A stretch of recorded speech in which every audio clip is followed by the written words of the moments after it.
Farfesa Nantawe Yilwatda muna maka maraba da zuwa sashen Hausa na Amurka ke magana. To, na gode da marabta da kayan mun. Farfesa, kai ne shugaban jam'iyya wadda za a ce kusan ita ce tafi girma a nahiyar Afirka, wadda take jam'iyyar APC a Najeriya. Za a iya cewa wannan jam'iyya taku tana jagorancin ƙasar nan. Kuma ta kafa tarihi na tana da gwamnoni 29. Ya kuke kallon wannan nasara ce ko koma baya ne a ɓangaren siyasa? Nasara ne. Kowane mutum da mun kara akan membobinmu nasara mun yi, ko manomi ne, ko mai kasuwanci ne, ko mutumin birni ne, ko kauye ne, ko matashi ne, ko tsoho ne, don katin zabe za su akwati kuriya ɗaya mutum ɗaya. So duk wanda mun kara jami'anmu kullum muna murna, kuma muna taya kanmu murna. To yanzu kuna da gwamnoni 29 a Najeriya, za a iya cewa shikenan kun ci zaɓe mai zuwa kenan? A'a, ai akwai abubuwan da muna yi ma mutane. Akwai tallafi daban da muna yi, kamar mu ce yan makaranta na jami'a da kuma makarantu masu girma. Muna ba su tallafin abinda muna kira student loan. Yanzu yara fiye da miliyan 1 sun riga sun samu, kuma yawancin wannan yaran wanda dama in bar su ba samu kuɗin makaranta ba, ana biya musu kuɗin makaranta kowane wata sai ba su 20,000. To kagan akwai wasu yaran da suna kamar mu arewa da iyayensu ba su da karfi ko samu kuɗin makaranta ma yaransu. Yau wannan yaran za su je su makaranta har su gama jami'a, har ma su je su yi digiri na 2 ko na 3, ba wai sai sun je sun samu kuɗi a wuri ko su samu aro wuri ba, za su samu wannan tallafin makarantan. Kuma kagan wannan yaran ma har ma akwai iyayensu a gida, a cikin 20,000 nan za su guskura musu wannan abu a ciki, samu kuma su tallafa ma su yara gida, har ma su biya masu kaninsu kuɗin makaranta da wasu abubuwa. Wannan yaran iyayensu da yawaninsu a ganin ka za su kema zabe? To ga tallafin na health, akwai wanda mun ba su health insurance. Muna da fiye da miliyan 4, kusan miliyan 5 wanda sun samu wannan. To za ka biya 10,000 a wasu wurare, kuma 12,000 a shekara, wanda za ka biya abin da kira premium. In ka biya wannan premium din, da kai da yaranka, iyalinka da karan kanka, za ku je ku samu, za a taimaka muku asibiti, za ku ba kuɗi ba, amma komi kyauta. To duk wannan yawancin su manomi ne, yawancin su wanda dama in sun je ma asibiti karo ɗaya ma sa caje su fiye da kuma 20,000. Yanzu nan za su biya kuma 12,000 kawai a cikin shekara, saboda tallafin da zai duk da yaransu da su karan kansu za su samu wannan taimakon. Yau za su kimu. In ka gan ma ciwon kansa, mun samu centers guda 3 a Najeriya, wanda dama sai an je kasan waje. Su kan tafiyan kasan wajen nan dama ai in ba wai masu hannu kuma da abin biyan bukata ne suna tafiyan kasan waje. Yau yawancin su za su yawancin manomi wanda ma baya da abin hannu ya je kasan waje, yau zai iya je wannan wuraren ya samu. Kuma za mu kara guda 3 a kai kuma kafin 2027. Kagan in mun kara guda 3 na samu 6 arewa, 3 a arewa, 3 a kudu.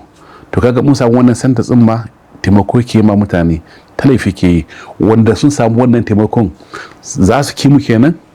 Kuma mun samu santa guda 10 na dialysis centers. To wannan guda 10 nan, 5 a kudu, 5 a arewa. To dama ana yi wannan dialysis din akan daga 50,000 zuwa gaba. amma yau an ce za su yi kan 12,000 a masu wani talafin, wanda suna samu wani talafin za su kimu kenan. Zan iya kira maka abubuwan da muna yi ta shafin noma, shafin ibin talafin da ana ba mutane ma masu talauci da sauransu, na taimaka musu kusan miliyan 7 da mun musu. Idan ka yi magana bangaren noma, ai ana ganin cewar wannan gwamnatin taku ita ta kawo koma baya a bangaren noma, saboda manoman Najeriya sun kashe kuɗi sun yi noma, amma kun je kun siyo abinci kun shigo da shi kasan nan wanda ya karyar da kayan masarufi a kasan nan. Ana ganin cewar ai ku kuka mai da noma baya kenan. A'a, ka gan yanzu yau in ka duba abin da muna yi a ta gefen gona, mun kawo tractor fiye da 4,000 da an riga da masu manomi ya taimake su. Yanzu an kawo support na tallafi na gonaki daban-daban da arawa mutane ya taimake su. Yau ma jiya ma an yi magana kan yadda za a iya rage kudin su taki da sauransu, da mun zo na kai ma mitin a kai da shi shugaban kasa da sauransu don a tallafa ma su manomi. Duk abin da muke yi shine a taimaka a rage kudin abinci, so that kasan duk wanda bai samu abinci ya ci ba, kasan ba wai magana abinci kaɗai ba, zai sa shi ma magana ilimi ma, tafiyan makaranta ne, tafiyan gona ne, ciwo-ciwo ne, duk wannan zai zo. Shin ya sa kagan mun ɗauki magana abinci ya zama kamar abin da mun sa a gaba, abin da za mu yi ma mutane. To, ai idan aka kalla za a ce to yanzu wa'annan gwamnoni da kuke ta jawowa suna shiga jam'iyyar ku, akwai wani alkawali ne da kuke musu dan su shigo jam'iyyar ku? Na ce maka barin tambaye ka yau, inda wai kai gwamna ne na jihanka, sai da kana samun biliyan 2 a wata, biliyan 3 a wata. Yau babu gwamnati da baya samu kusan miliyan 15, 16, 20 a wata. Kana samu biliyan 3, yau kana samu biliyan 20. Da kana biyan albashin mutane, in ka bai baka da kuɗi maka bai albashin mutane.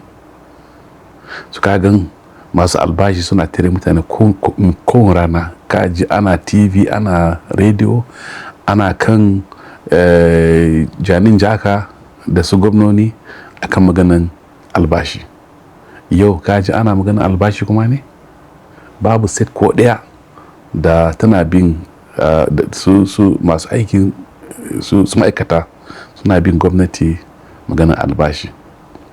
Maganan pension, ai in ka san da kullum kenan a cikin Abuja nan ma har da cikin yawancin state, kagan masu pension za su zo tsohofi fa wanda sun aiki ma gwamnati, sun sadda da komin da sun yi don su ma gwamnati aiki, wai sun ritaya da sun sadda aiki a hana su albashi, ba pension, ba komi, ba sai tafin asibiti ba, yawancin sun mutu.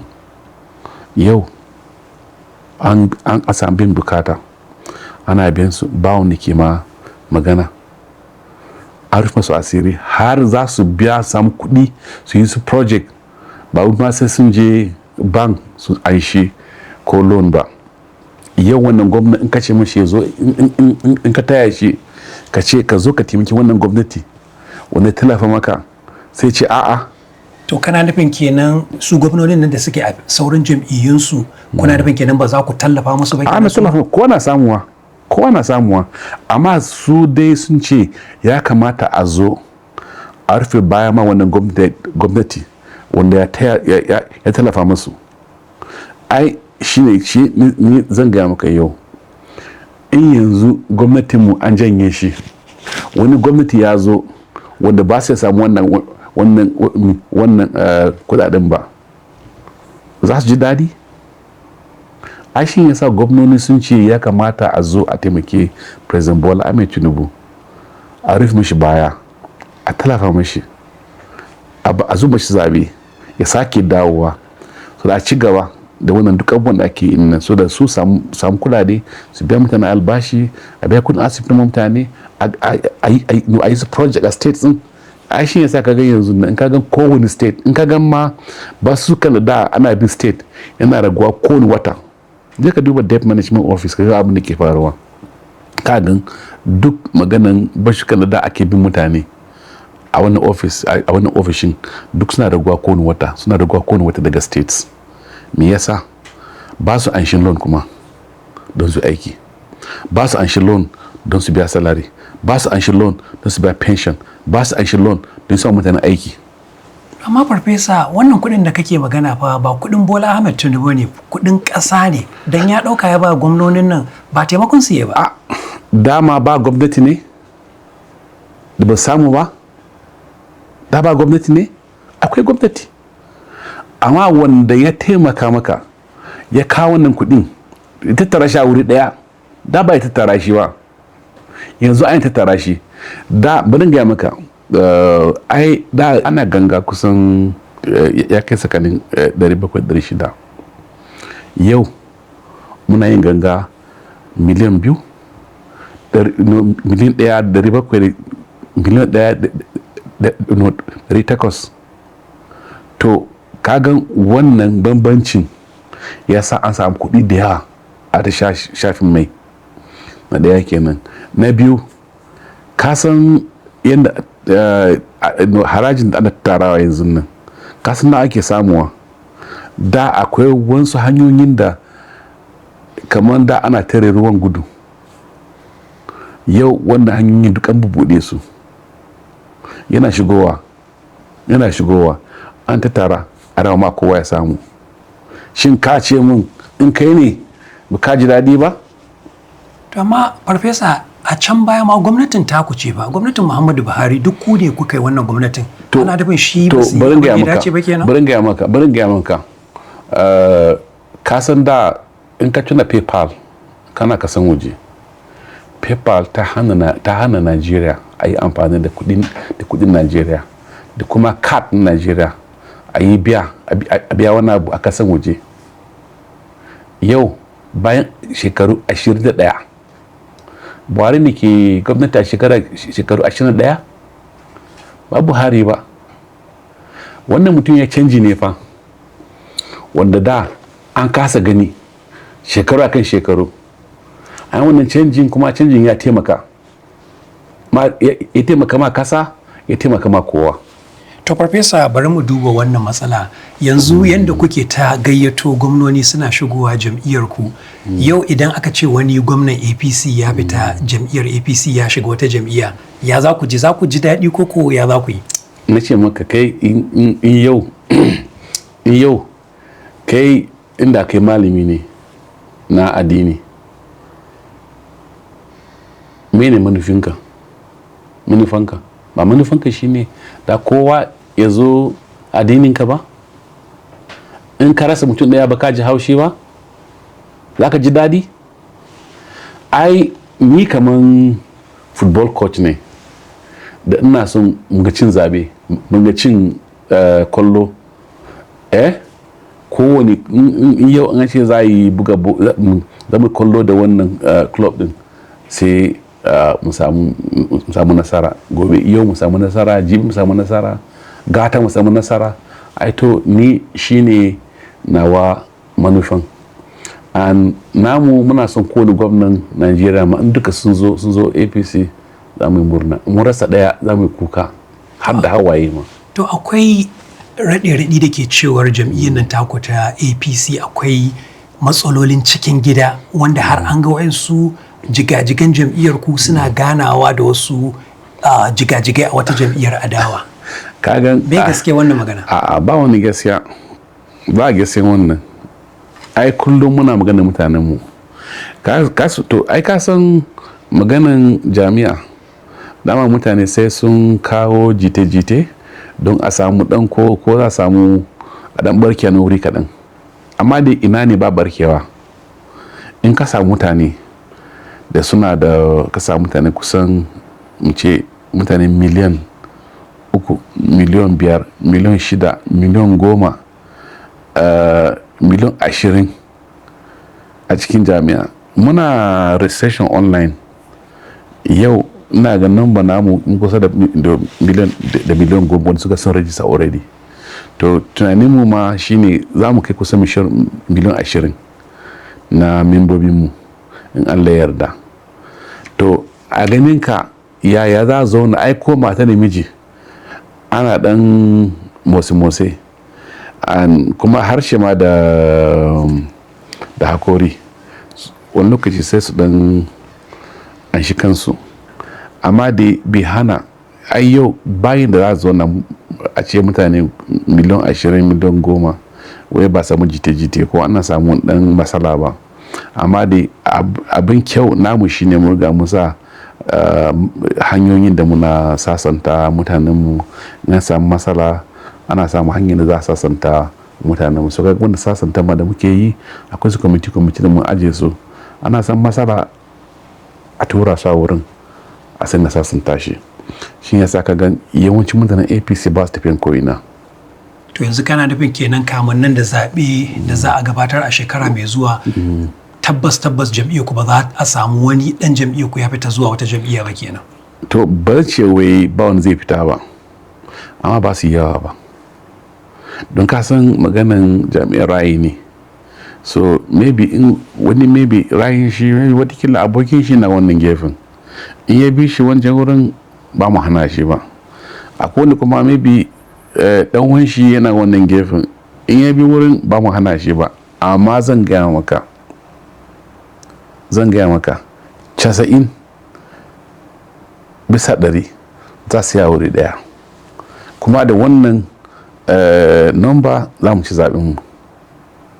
To a jam'iyyar ku a zaben da ya gabata al'ummar Najeriya da dama suna cewa kun yaudare su, kun kawo musu tsarin muslim ticket wanda aka yi musulmi da musulmi shugaban kasa, musulmi mataimakin shugaban kasa musulmi, wanda da dama suna ganin cewa yaudara ce.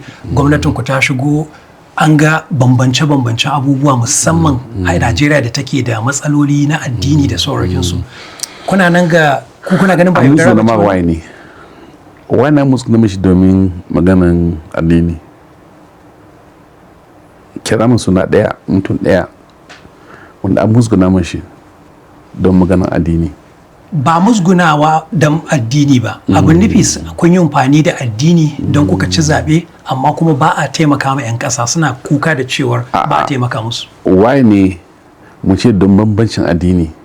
In kun ce wai an zo don maganan addini ne, why ne? Ai ni Krista ne, an yi Muslim ticket, ni na saya ma Muslim ticket ne, ba wai don na saya don maganar Muslim ticket ba, na saya don na san abin da shi shugaban kasa ya Lagos, kuma na san zai iya yi a Najeriya.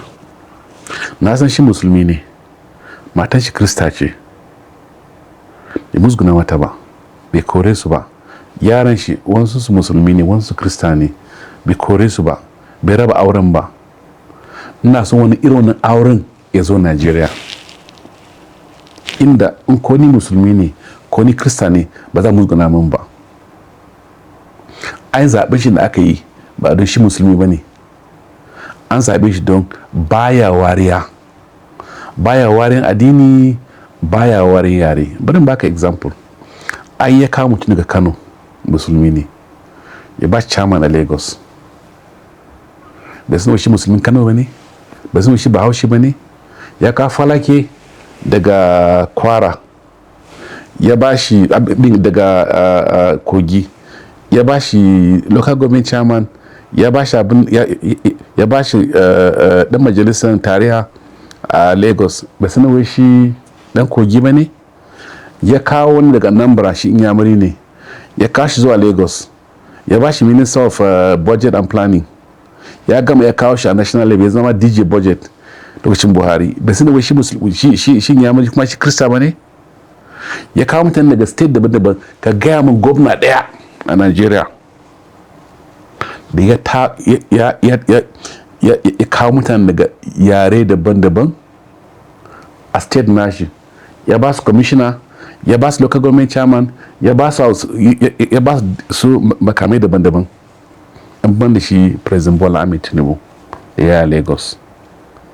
Kuma ka san ban da shi din ma shi ya talafa ma Atiku, shi dan arewa ne, ya support na 2007 ya zama shugaban kasa.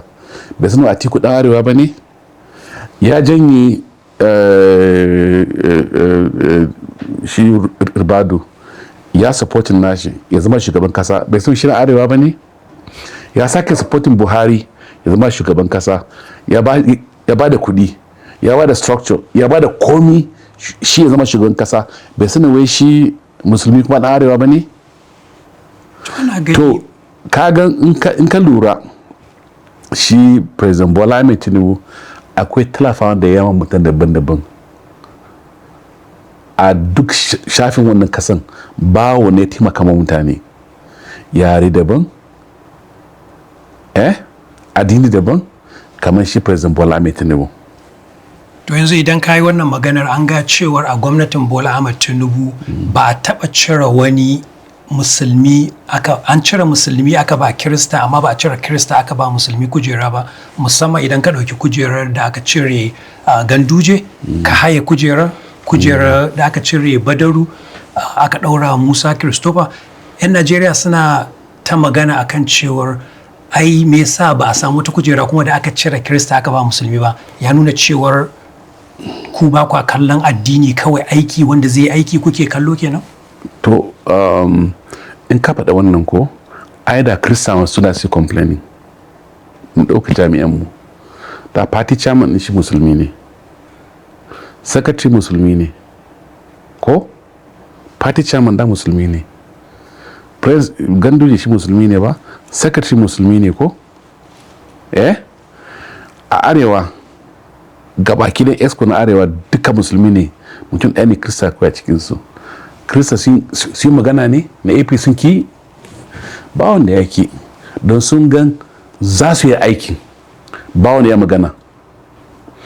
Ai in ka bi shafin tsaro ma da Minister of Defense musulmi ne, Minister of State Defense musulmi ne, NSA musulmi ne, dukkan arewa ne. Ai magana ne, wani aiki ne, don an san za su yi aikin. Ba a maganan addini in ya kai maganan tsaro da maganan party. In party sun ga wanda zai musu aiki sai a bashi aiki.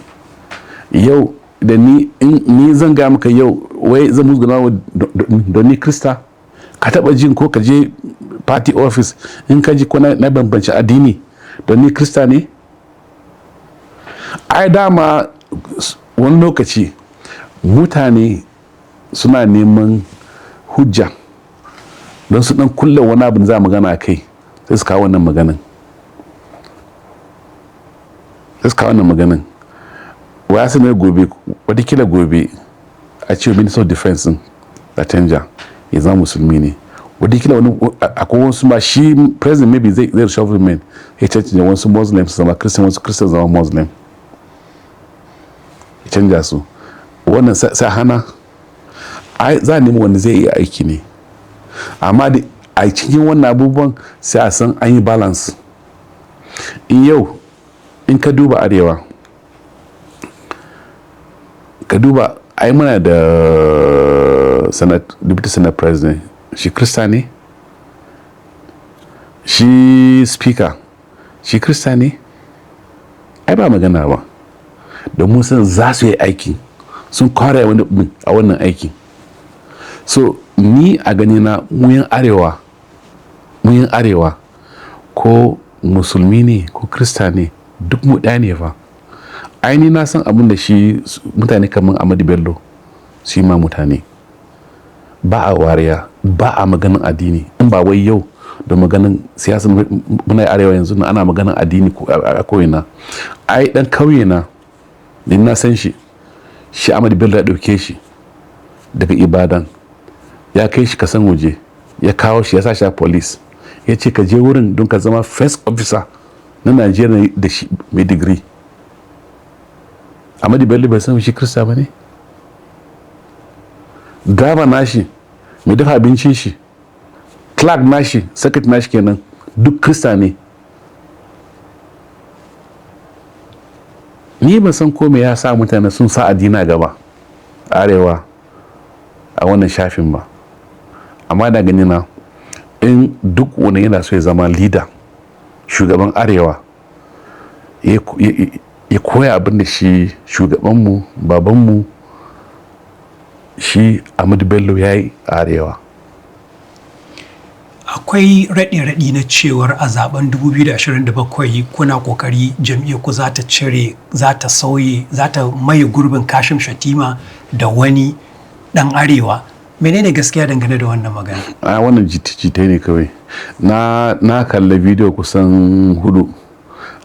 A wannan bidiyon, kowane bidiyo kowa zai kawo sunayen shi, kuma yawancin masu maganin yan opposition ne. Me yasa yan opposition masu maganin ba yan party ba ne? Me yasa yan opposition masu maganin ai mun da party? To ai party ne yake maganin candidate, ba wai mutane ba ne. Kuma sai an yi primary election, sai an yi da gaza na farkon, gazan fidda gwani, a cire shi wanda ana so ya zama candidate na party, tukuna a fara magana waye ne zai zama mataimakin shi. Amma ka san ba ma maganan ma zaɓe ba tukuna ma, in ko an zaɓen ma za a zo da party ne. Ni ne shugaban jami'an, kuma na ga nasa an ba da umarni cewa kar wani dan party, kar wani mazaɓin da shi shugaban kasa ya bashi aiki yi, ko wani ke aiki a karkashin shi ya yi maganin Shettima. Kuma na ba da wani umarnin, kuma na san ba wani sake magana kai, don party sun ce ba ma maganin Shettima ba. A inda Shettima muka je Taraba satin da ya wuce, mun yi muka gwamnan Taraba, waye ke shi shugaban kasa ya je ran juma'a da ya wuce yana a Kaduna, waye ke shi shugaban kasa.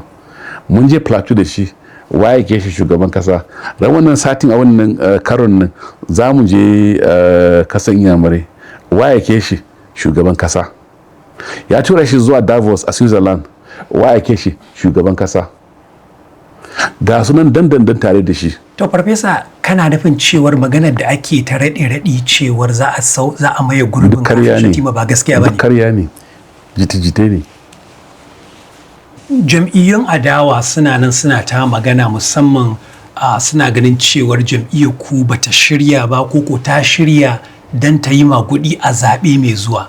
Hasali ma ana ganin cewar shi yasa kuka ɗauko shugaban INEC, ita hukumar zaɓe mai zaman kanta, kuka kawo wani wanda yake da ra'ayi irin naku, ba ra'ayin 'yan ƙasa ba, don ku juya zaɓe. Menene gaskiya game da wannan? Ka taɓa jin shi ya zama ɗan jami'in mu ka kawo paper da ko katin zaɓen shi, ko kuwa katin shi na member na APC?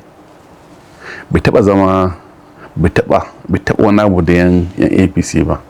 Shi farfesa na university, shi DVC ne, shi lawyer ne, ba abin taɓa hada shi da ma da APC, kowa san wannan.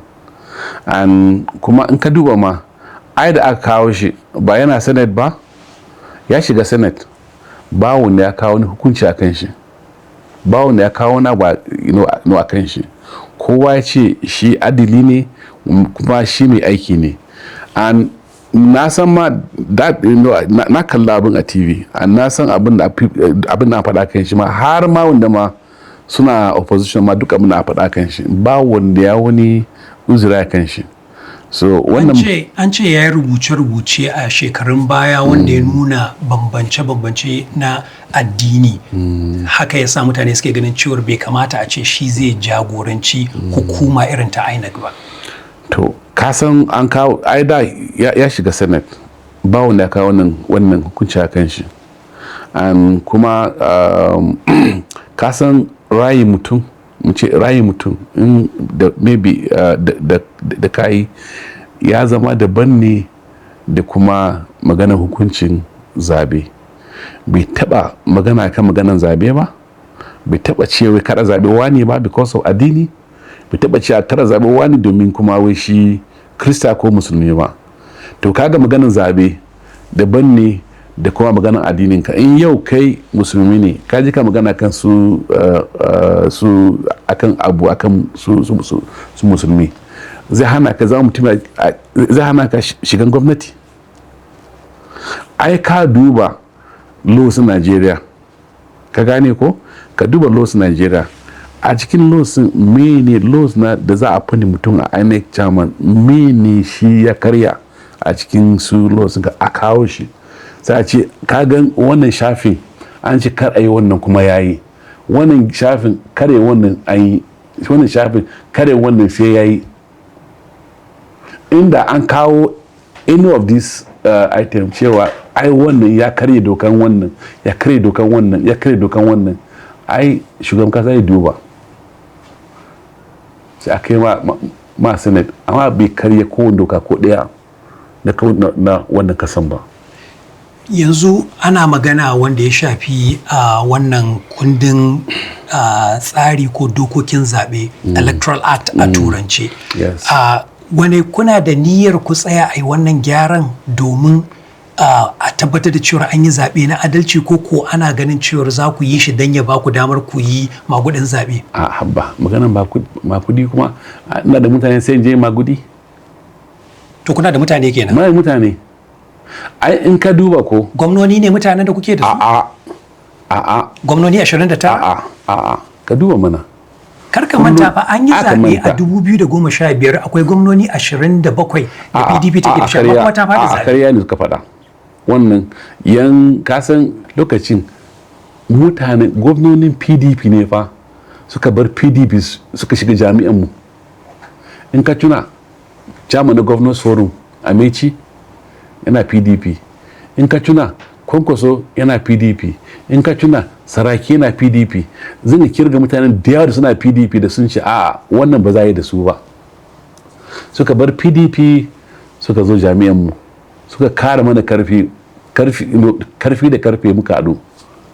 In ka tuna ma yan senators da kuma yan wakilin tarayya, mutanen na suka bar PDP kusan 100 da wani abu suka bar PDP suka dawo wurinmu, banda kuma katikatan PDP da mun kwace muka haɗa karfi da karfe muka tafiya tare.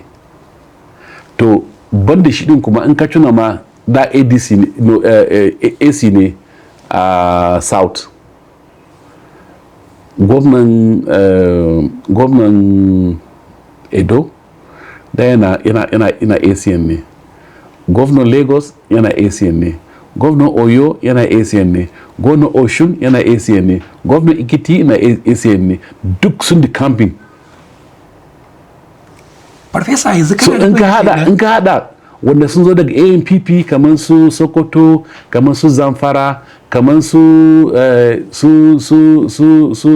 Borno, su Yobe da sauransu sun da daga wasu state suka hada, da kuma mutane kamar su Rocha Okorocha daga Imo, da kuma sauransu duka taso daga sauransu su party jami'a sun hadu. Ai a lokacin ana kusan kamar karo ɗaya ido 50-50 ne da aka yi. To yanzu kana nufin cewa ku kuna da jama'a za ku ci zaɓe? Ba jama'a. To amma maganar ai na je in ka duba ko yawancin yan opposition ai a TV suke kullum, ana iwa TV ne, ba ka ji sun tara mutane ko ina ba, ka taba gani anywhere a kowane state an ta tara mutane wance yan opposition suna korali ko mitin da su, babu su. Sai dai ko ana fada akan waye zama shugaban kasa, ana fada waye za ba shi ticket, ana fada a'a wannan ba zai zo ba, ana fada ko kuwa suna cewa APC ba su wannan ba.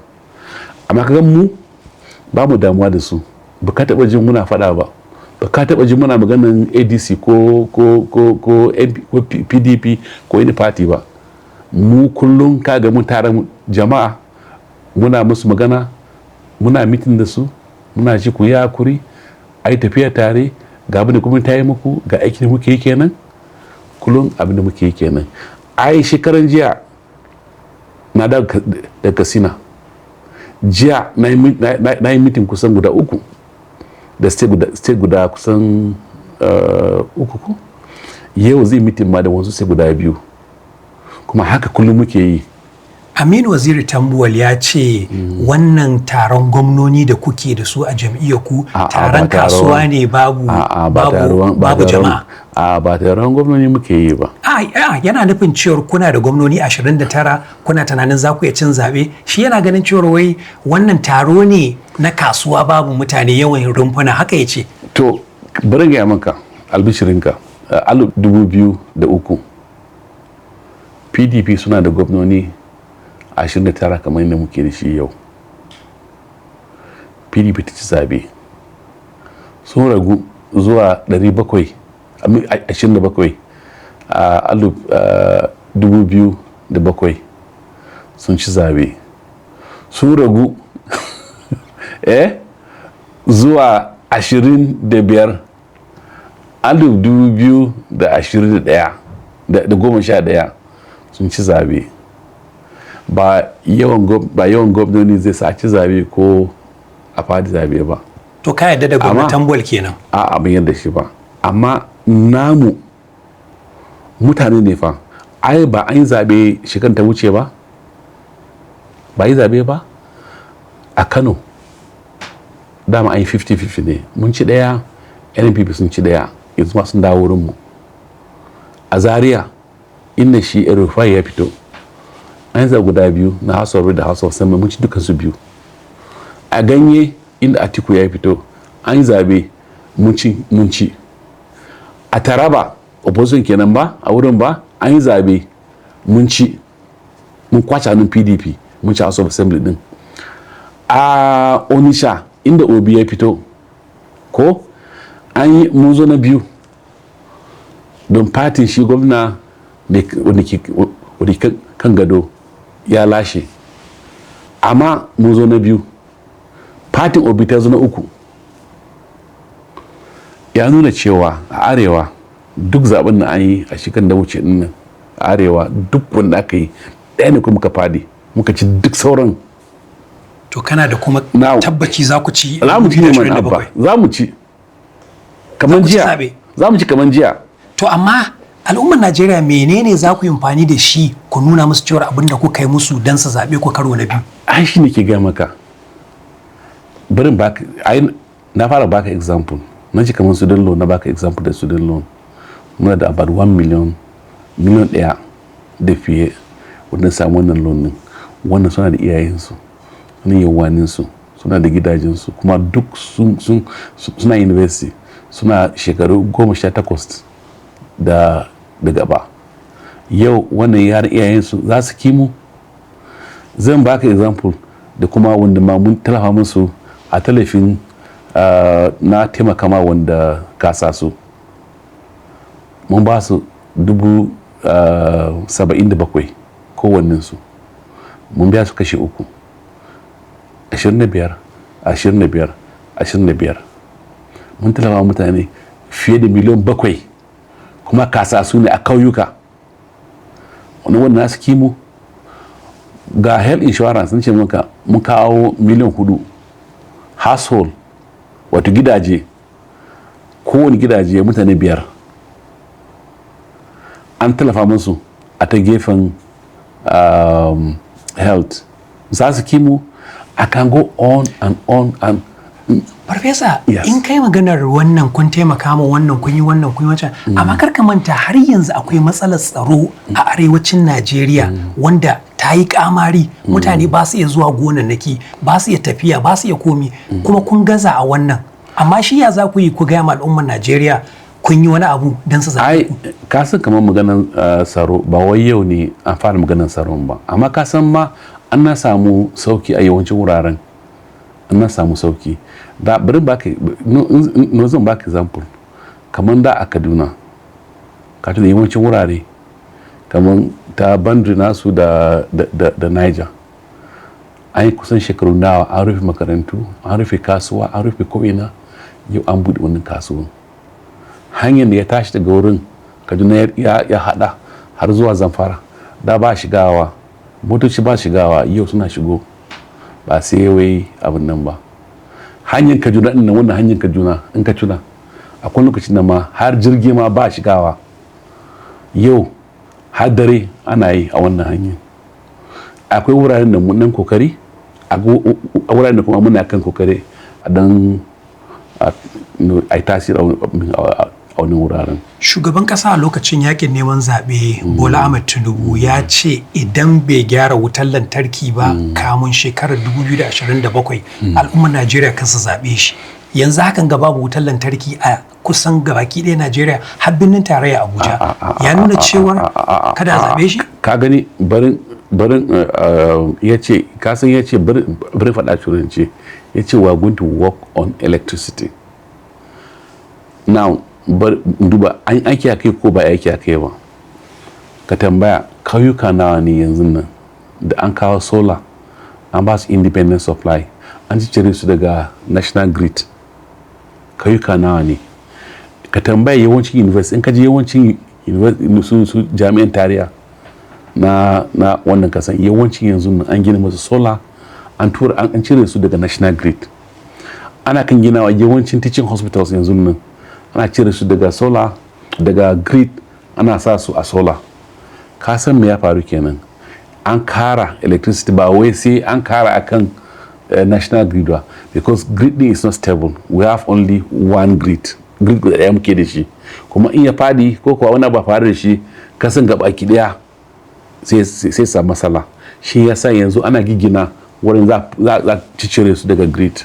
A yawancin su jami'a, yawancin su teaching hospitals yanzu an sa su a wannan wutan da ake lantarkin da ake ginawa na wanda ke amfani da rana. In ka zo kuma da muna yin about 2,500 megawatts ake araba ma wannan kasan gaba ke da, wato megawatt 2,500 sai araba kowane gefen kasan nan. Yau mun karu daga 2,500 zuwa 6,000, tsakanin 6,000 da 7,000. Shi in ka gan yanzu nan akwai state su jihohi daban-daban suna samu karun wuta a kai, an kuma za mu yi ta karawa kai, za a yi ta karawa kai har mu kai lokacin da ma za mu samu a samu wuta, kowa ya samu isasshen wuta a gidajensu. To kana da nufin kenan cewar kamun 2027 za ku tabbatar da cewar ƙauyuka su ma an samu wutar lantarki kenan a kowane ƙauye, a kowace jiha? Ka san ba wai za ce kowane ƙauye da kowane jiha ba. Ka san samu a kowane ƙauye a kowane ƙauye da ɗauki lokaci. In ka duba a Najeriya kamar kusan 60 bisa 100 mutanen Najeriya ba su da wuta. In ka duba numba kafin ma mu zo kenan 60 bisa 100 ba su da wuta. So baka ce a shekaru 4 abinda baka yayi ba, kusan shekaru 60 za ka yi shi a shekaru 4. Wai za ka to ba wai kudin ai da aka zo ma kai maka san shanin kudin an san samu ba su suka da kuma sauran wani ba kudin ma kafin ma ana bude hanyoyin kudi yanzu nan. To amma Tinubu da kanshi ya furta wannan cewar zai samar da wutar lantarki, kaga in bai samar ba kenan ya gaza kenan? Bari ga maka, amma ba kara ba. Ai ba cewa ya za mu kara ba, cewa ya za mu samar da wutar lantarki, in ba haka ba kada ku zaɓe ni. Amma da bai ce wai za samu kowane gida ba. Kai kana ce kowane gida, bai furta cewa zai kowane gida ba. To bari mu duba matsalar da ta shafi tituna. Yanzu daga nan Abuja zuwa Kaduna hanya ce wanda sai kayi kuka. Me gwamnatin ku take yi don ta ga ta gyara wannan, sannan da sauran tituna da suka hada sauran jihohin Najeriya? In ka bi ranka sai ya ɓaci, kuma a ce akwai gwamnati a ƙasar nan, me kuke yi dangane da haka? Amma kai ka san wannan maganan hanyoyin nan ba wai yau bane. Ana gina hanyoyi ba gyara su, ba wani gyara wannan hanyoyin kusan shekaru kusan 50. Ba gyara hanyoyi ba wani ba kansu ba. To in ka duba yau hanyar daga Badagry zuwa Lagos, daga Sokoto zuwa Badagry da ake yi a arewacin Najeriya, na daya me amfanin shi? Amfanin shi ne za a yi dam fiye da 60 a wannan daga Sokoto har zuwa Lagos za su saka su hanyar. Wannan za a sa na ruwan sha a samu kuma na gona. Me amfanin shi?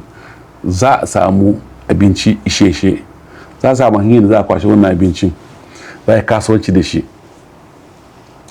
Na biyu kenan.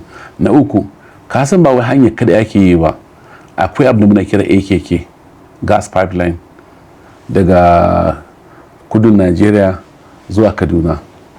To kudin da za a kashe a wannan AKK project ya fi duk hanyoyin da za a yi a Najeriya dukansu. Je ka duba, kuma wani talafin don arewa ne aka yi. Wannan AKK project will be the largest and most expensive project za a yi a Najeriya gabaki daya. Za a yi ma arewa ne. Hanyar railway da ana so a yi daga Abuja zuwa Kano zuwa Niger zai zama hanya mafi sai a Najeriya gabaki daya za a yi na railway, za a arewa ne. Shi yasa in wani sun ce wai wannan gwamnati ba ta son arewa, na ce kudin da za ka sha kan arewa ya fi ko ina a Najeriya za ka kashe akan hanyoyi da kuma shanin gas da kuma shanin railway. In wannan abin ya yiwu, ka san taimaka musu? In yau mun samu railway da zai hana wani Niger, ka san kasuwanci za a yi a wurin? Ai Niger ba su da seaport, suna amfani da port da Nigeria na Lagos. Me zai faru? Bayan arewa ya su zama importers nasu kenan ba? Kasu za bude a wurin? Mutanen Burkina Faso za samu wannan kasuwan. Mutanen Sudan da Chad za su samu kasuwan su a wurin nema duka. To Farfesa, kana nufin dai kamun 2027 'yan Najeriya su kwantar da hankalinsu za su ga roman demokaradiyya ba kawai a titi da kiwon lafiya? Roman an riga fara sha. Amma da kasan yadda ke faɗawa ba wai su tura sun ce wai ba gina Rome a rana ɗaya ba.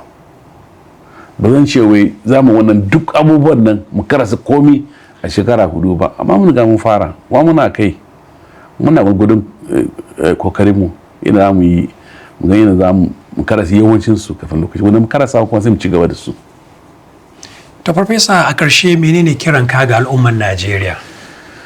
To ni kuma sai kirana shine a hakura, inda kuma wadakila sun gan ba mu kokari ba, amma muna iyakacin kokarinmu don mu kada inda kuma za mu taimaka ma mutane, a tallafa ma mutane, a taimaka gefen ilimi, taimaka shanin gonaki da kuma shanin